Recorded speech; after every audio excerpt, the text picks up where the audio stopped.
최근 미국에서 상황이 악화되면서 놀라운 현상이 벌어지고 있습니다. 월스트리트 저널은 24일 미국에서 지하 벙커가 인기를 끌면서 여기에서 살고 있는 이들이 안도감을 느낀다고 보도했습니다.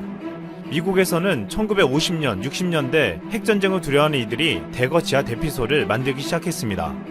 캘리포니아 한 벙커에 사는 남자는 벙커에 사는 것을 후회한 적도 있지만 지금은 안도감과 자부감을 느낀다고 말했습니다.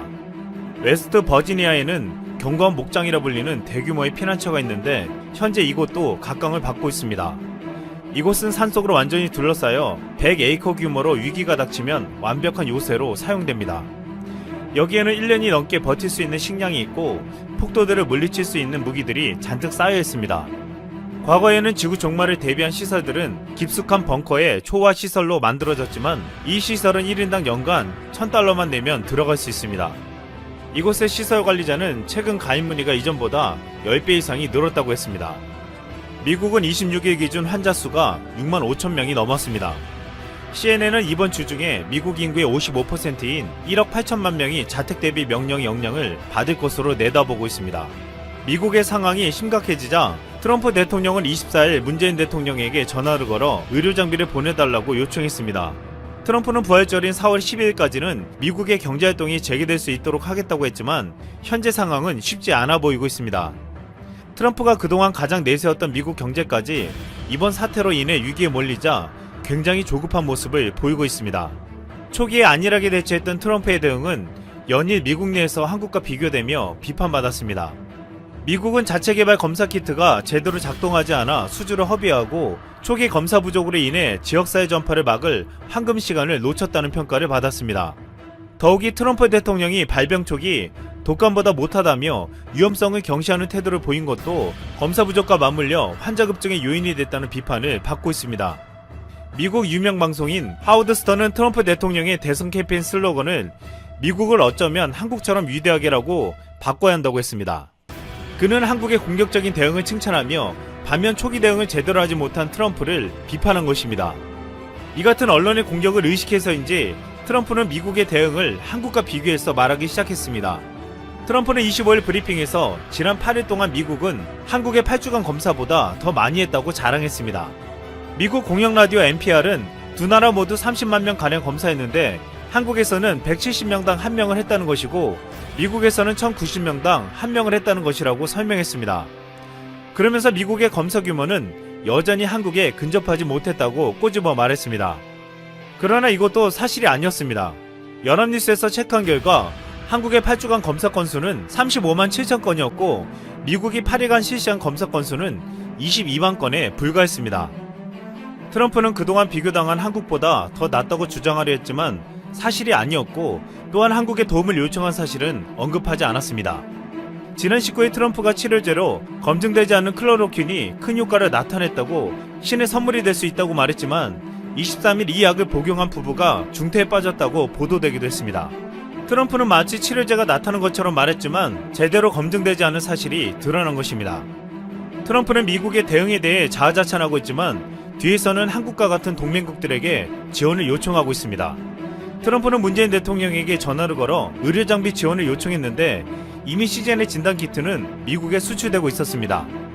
미국에서 사용되려면 가장 까다롭다는 FDA 승인을 받아야 하는데 미국에서 환자가 급증하자 미국 당국은 규정을 바꾸어 먼저 사용하고 있다고 했습니다. 시즌은 이미 많은 물량이 미국으로 수출되었지만 FDA 승인이 떨어지면 미국 측에서는 더 많은 공급량을 요구할 것이라고 전망하고 있습니다. 현재 한국의 진단키트는 미국뿐만 아니라 전세계 86개국에서 보내달라고 요청하고 있습니다.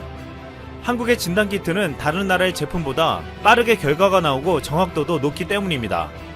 트럼프도 이런 한국의 진단키트를 두고 매우 인상적이고 정확하다고 말했습니다. 불과 얼마 전까지만 해도 트럼프는 한국의 방위비 5배 인상을 요구하며 큰 논란을 일으켰습니다. 오랜 협상 끝에도 미국은 어이없는 요구를 포기하지 않고 결국 한국 정부의 반대에 부딪히자 한국인 근로자에게 4월 1일부터 무급휴직을 통보했습니다. 미국은 최근 5배 인상안을 거두고 3배 인상할 것을 요구하고 있지만 우리 정부는 이것도 받아들일 수 없었습니다. 트럼프는 최근 위기 상황 속에서도 얼마 전까지 한국에 대한 방위비 압박을 멈추지 않았습니다. 하지만 이제 미국이 사상 최악의 위기 상황에 몰리자 트럼프는 한국을 찾아 진단키트를 수입하고 의료 자원을 지원해달라고 요청하고 있습니다. 트럼프는 한국과 동맹으로 대한민국을 지켜준다며 큰 돈을 받으려고 했지만 동맹으로서 이번 위기에 오히려 한국에게 큰 도움을 받고 있습니다. 넬러 미 전 해병대 사령관은 미국에게 있어서 한국은 반드시 필요하다고 말한 바 있습니다. 그는 한국에서 진행되는 훈련은 해병대 준비태세를 위해 필수 불가결하다며 한반도는 여름에 덥고 겨울에 추운 기후뿐만 아니라 가파른 지형 등 대대 수준에서 훈련 조건이 잘 갖춰진 곳이라며 한국에서 훈련할 기회를 놓치면 우리는 어디로 가야 하느냐고 말했습니다. 지난 2월 트럼프는 위대한 미국의 귀환이라며 미국 의회에서 새 국정연설을 했습니다. 시종일관 자신이 집권하여 이룩한 놀라운 경제적 성과를 자랑했지만 이번 위기 상황으로 인해 그 모든 것들이 단번에 날아가 버렸습니다. 그리고 차기 대선 가도에도 빨간불이 켜졌습니다. 이제 트럼프가 말한 위대한 미국의 귀환을 이루려면 한국의 도움이 절실하게 필요한 상황이 되어버렸습니다. 미국의 대통령 선거가 2달여 앞으로 다가오고 있습니다.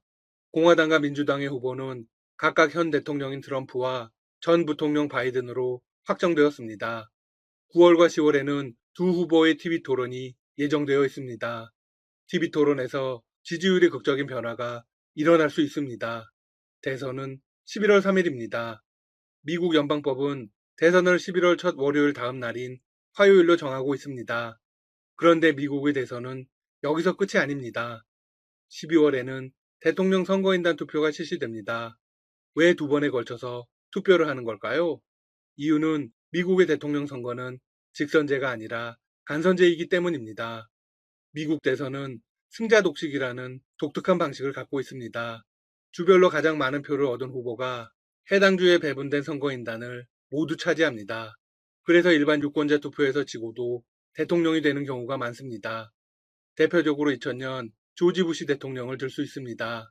엘고 후보에게 무려 50만 표를 뒤지고도 대통령이 되었죠. 트럼프 대통령과 힐러리 클린턴 후보도 마찬가지였습니다. 전체 득표수에서는 클린턴 후보가 승리했습니다. 따라서 대통령으로 당선되려면 경합주에서의 승부가 중요합니다. 미국 대통령 선거 결과는 선거인단 투표 이후에 나오고 취임식은 2021년 1월 20일 날 갖게 됩니다. 여러분은 트럼프와 바이든 두 후보 중 누구를 지지하나요? 투표권은 없지만 이번처럼 미국 대통령 선거에 관심이 가는 건 처음인 듯 합니다. 누가 대통령이 되느냐에 따라 한국의 운명도 바뀌게 되기 때문입니다. 지난 20일 민주당의 조 바이든 후보는 외교 안보 정책 구상과 관련해 동맹과 함께하겠다고 선언했습니다. 동맹 및 우방과 함께하는 대통령이 되겠다. 독재자들에게 비위를 맞추는 시절은 끝났다는 것을 우리 적들에게 분명히 할 것이다. 이는 대선 후보 지명 수락 연설에서 나온 발언입니다. 이 발언은 트럼프 대통령의 동맹관을 정면으로 반박하는 것으로 풀이되고 있습니다. 트럼프 대통령은 방위비 증액을 압박하고 주둔 미군 철수를 거론하며 동맹을 위협하고 있습니다. 전통적인 동맹 및 우방들과의 공조체제를 완전히 무시하고 있죠. 바이든 후보는 동맹을 제대로 예우하겠다고 강조했습니다. 이는 방위비의 터무니없는 인상을 백지화하겠다는 것으로도 분석되고 있습니다. 합리적인 선에서 합의를 하겠다는 뜻이죠. 바이든 후보가 이런 입장을 드러낸 건 처음이 아닙니다. 민주당의 정강 초안에서도 한국과 관련한 방위비 협상 이야기가 나옵니다. 트럼프 대통령이 동맹관계를 훼손했다고 지적하면서 한국에게 갈취하고 있다는 표현을 사용했습니다. 민주당 정강 정책 초안의 동맹 재창조 항목에는 이런 내용도 나옵니다. 트럼프 대통령은 우리의 적들이 꿈꿔온 방식으로 동맹을 훼손하고 있다. 그 결과 오늘날 동맹 시스템은 냉전 이후 최대의 시험에 직면해 있다. 민주당의 정강은 전당대회에서 최종 확정되는데 사실상 바이든 후보의 대선 공약입니다. 트럼프 대통령은 시진핑 중국 국가주석, 블라디미르 푸틴 러시아 대통령, 김정은 북한 국무위원장 등 권위적이면서 독재적인 지도자들과 친분을 강조하고 있습니다. 바이든 대통령 후보는 이런 식의 외교 관계에 대해서도 반대 입장을 보이고 있습니다. 바이든 후보가 당선되면 트럼프식 외교 정책은 폐기될 것이 분명합니다. 대신 동맹과의 관계를 복원하며 외교를 통해 미국의 글로벌 리더십을 회복하겠다는 입장을 분명히 했죠. 바이든 후보는 러시아 등 외국의 미국 대선 개입 의혹도 거론했습니다.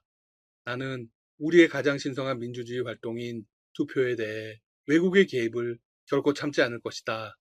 미국은 공식적으로 지난 2016년 대선에서 러시아가 개입했다는 평가를 내렸습니다. 이번 대선을 앞두고도 비슷한 움직임이 나타나고 있습니다. 러시아와 중국, 이란이 미국 선거 관리 사이트에 불법적인 접근을 하고 있습니다. 한편 트럼프 대통령은 대선을 앞두고 어떤 목소리를 내고 있을까요?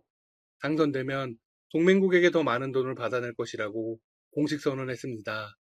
방위비 압박을 더 본격화하겠다는 것이죠.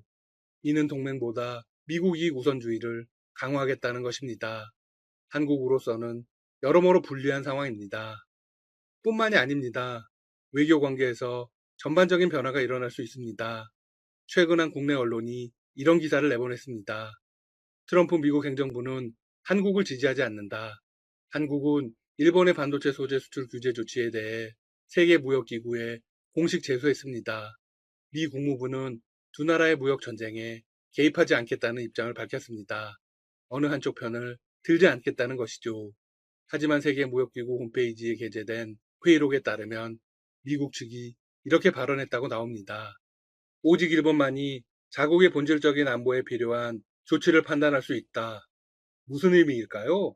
네, 일본의 반도체 소재 수출 규제가 국가 안보를 지키기 위한 적합한 조치일 수 있다는 겁니다. 이를 다르게 해석하면 한국이 세계무역기구에 제소한 것을 동의하지 않는다는 거겠죠? 세계무역기구의 판결이 나오려면 2년에서 3년 이상의 시간이 소요될 것으로 예상됩니다. 한편 지소미아 종료와 관련해서도 일정이 다가왔습니다.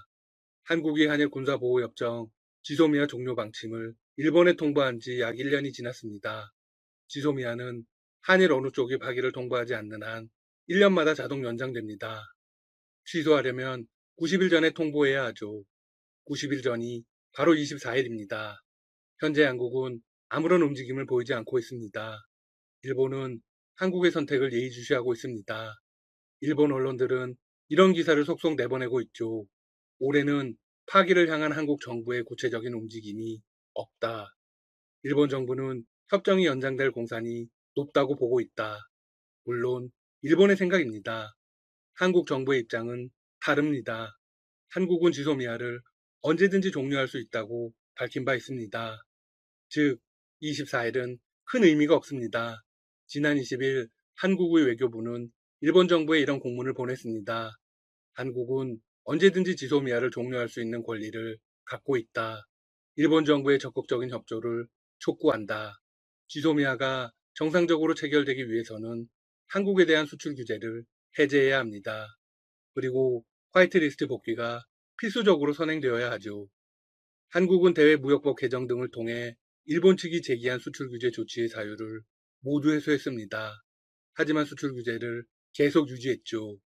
한편 변수는 다시 미국이 될 것으로 보입니다. 미국은 지소미아에 어떤 입장을 보이고 있을까요? 종료 결정의 효력을 한시적으로 연기하는 수준을 넘어 이 협정을 정식으로 연장 및 유지하라는 압박을 보이고 있습니다. 한미일 세 국가의 강한 관계는 영내 번영과 안정을 담보한다. 그리고 우리 미국이 공유하는 민주주의 및 다른 가치들에 부응하는 데 매우 중요하다. 현 상황으로 보건대 한국의 입장에서는 이익을 볼 수 있는 게 없습니다. 일본은 수출 규제를 풀지 않고 지소미아는 연장이 되어버리는 상황이 되니까요. 방위비 협상의 미국 측 대표가 바뀌었습니다. 한국과의 첫 협상을 시작했습니다. 하지만 협상은 여전히 제자리 걸음인 것으로 밝혀졌습니다. 닥터시사TV가 빠르게 소식 전하겠습니다. 여러분 시청해주셔서 감사합니다. 구독과 좋아요 부탁드립니다.